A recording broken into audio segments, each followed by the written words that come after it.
The Pope and his Curia. Many legends surround the Vicar of Christ on earth and his staff of advisors. Many women and men from all over the world work in the Curia and support the Pope in steering the ship of Peter through the storms of time. The Pontiff and his team worked for many years on the Apostolic Constitution Praedicate Evangelium, or Preach the Gospel. It was released in March of 2022 and underlined that any member of the faithful can lead one of the newly constituted Vatican dicasteries or other bodies, given their particular competence, power of governance, and function. Praedicate Evangelium replaced Pastor Bonus, the Apostolic Constitution on the Roman Curia, promulgated by Pope John Paul II in 1988, and later modified by both Popes Benedict XVI and Pope Francis. The most important innovations are the grouping of the dicasteries. That is, that different dicasteries or institutions of the Holy See are grouped together. So those are the most important decisions. Then also the expansion of the financial sector with the Secretariat of the Economy and various other institutions to facilitate transparency in the Holy See's asset management.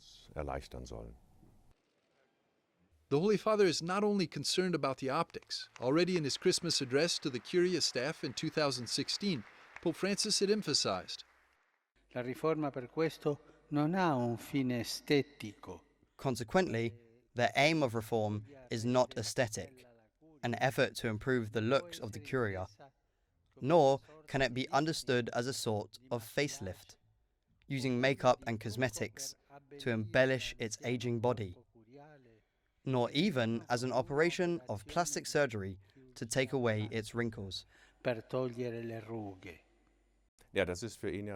He wants that, first of all, everyone experiences this so-called missionary conversion for themselves, that faith is not seen as something that entails the preservation of vested interests, but that one goes to the margins and proclaims this faith and lives it out and tries to be missionary, both in the proclamation of faith and in catechetical and charitable work above all.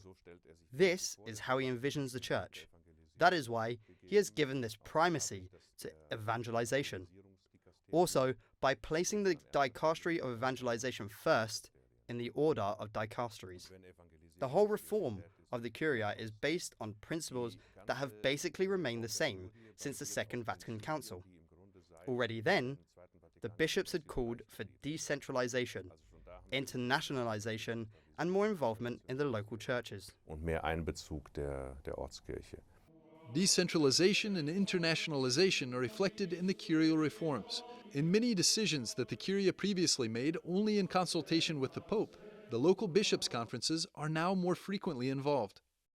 It's both bishops' conferences and bishops that's often mentioned. In consultations with bishops' conferences and the bishops, this and that should be decided. The change is that there will be a more decentralized decision-making, in which the universal church will be involved in many things, which has already been the case so far, without it being explicitly in there.